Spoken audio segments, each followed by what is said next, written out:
霊界通信小桜姫物語浅野三郎著35辛い修行。それから引き続いて敦子様はこちらの世界に目覚めてからの一部始終を私に物語ってくれましたが、それは私たちのような月並みな女の通った道とは大変に趣が違いまして、随分苦労も多く、また変化にも富んでいるものでございました。私は今ここでその全部をお漏らしするわけにも参りませんが、せめて現世の方に多少参考になりそうなところだけはなるべく漏れなくお伝えしたいと存じます。敦子様がこちらで最初置かれた境外は随分惨めなもののようでございました。これが敦子様ご自身の言葉でございます。死後、私はしばらくは何事も知らずに無自覚で暮らしました。したがってその間がどれくらい続いたか、無論わかるはずもございませぬ。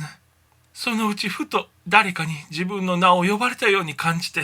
目を開きましたが、辺りは見渡す限り真っ暗闇、何が何やらさっぱりわからないのでした。それでも私はすぐに自分はもう死んでいるなと思いました。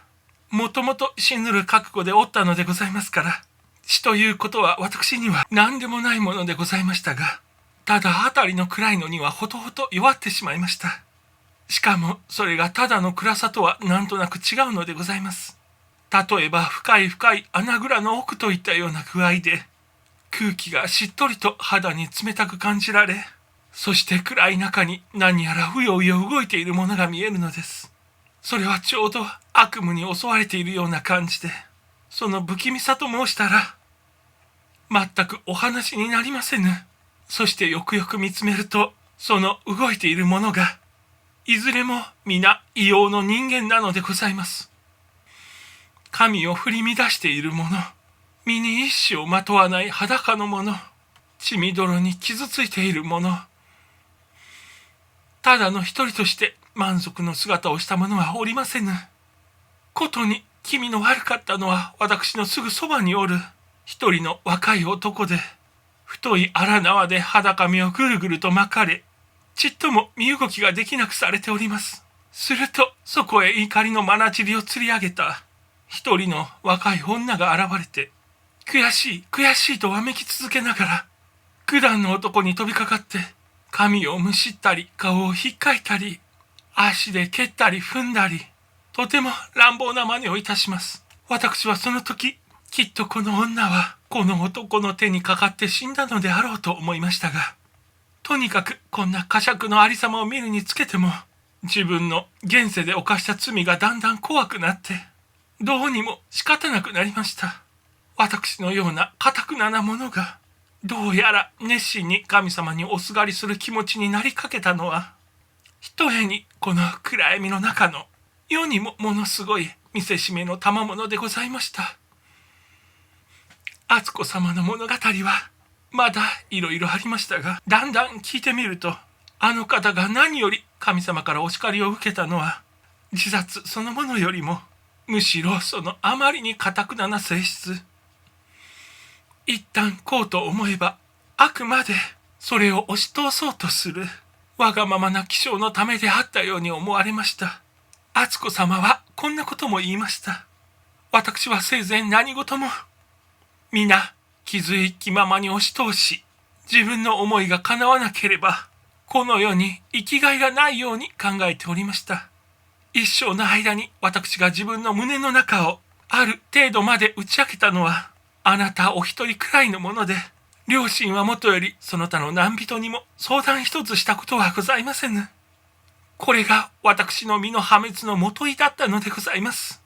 その性質はこちらの世界へ来てもなかなか抜けず、ご指導の神様に対してさえ全てを隠そうといたしました。するとある時神様は、そちの胸に抱いていることくらいは何もかも詳しく分かっているぞと仰せられて、私が今まで極秘にしておったある一つの事柄、大概お察しでございましょうが、それをすっぱりと言い当てられました。これにはさすがの私も我慢の角を折り、とうとう一切を懺悔してお許しを願いました。そのために私は割合に早く、地獄のようなところから抜け出ることができました。もっとも私の先祖の中に、立派な善行の者がおったおかげで、私の罪までがよほど軽くされたと申すことで、いずれにしても私のような堅くな者は、現世におっては人に憎まれ、幽界へ来ては地獄に落とされ、大変に損でございます。これにつけて、私は一つぜひあなたに折り入ってお詫びしなければならぬことがございます。実はこのお詫びをしたいばかりに、今日わざわざ神様にお頼みして、連れてきていただきましたような次第で、敦子様はそう言って、私に膝をすり寄せました。私は何事かしらと襟を正しましたが、案外それはつまらないことでございました。あなたの方でご記憶があるかどうかは存じませぬが、ある日私がお尋ねして胸の思いを打ち明けたとき、あなたは私に向かい、自分同士が良いのも結構だが、こういうことはやはり両親の許しを得る方が良い、とおっしゃいました。何を隠しましょう。私はその時、この人には恋する人の本当の気持ちはわからないと、心の内で大変にあなたを見下ろしたのでございます。しかし、こちらの世界へ来て、だんだん裏から人間の生活を眺めることができるようになってみると、自分の間違っていたことがよくわかるようになりました。私はやはり悪魔に見入られていたのでございました。私は改めてここでお詫びをいたします。どうぞ私の罪をお許し遊ばして、元の通りこのふつつかな女を可愛がって、幾末かけてお導きくださいますよ。この人の一生には随分過ちもあったようで、したがって救護の修行には随分辛いところもありましたが、しかしもともとしっかりした負け抜き症の方だけに、一歩一歩と守備よく難局を切り抜けて行きまして、今ではすっかり明るい境界に達しております。それでもどこまでも自分の越し方をお忘れなく、自分は人様のように立派なところへは出られないとおっしゃって、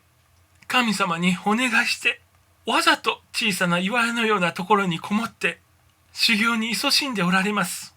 これなどはむしろ私どもの良い手本かと存じます。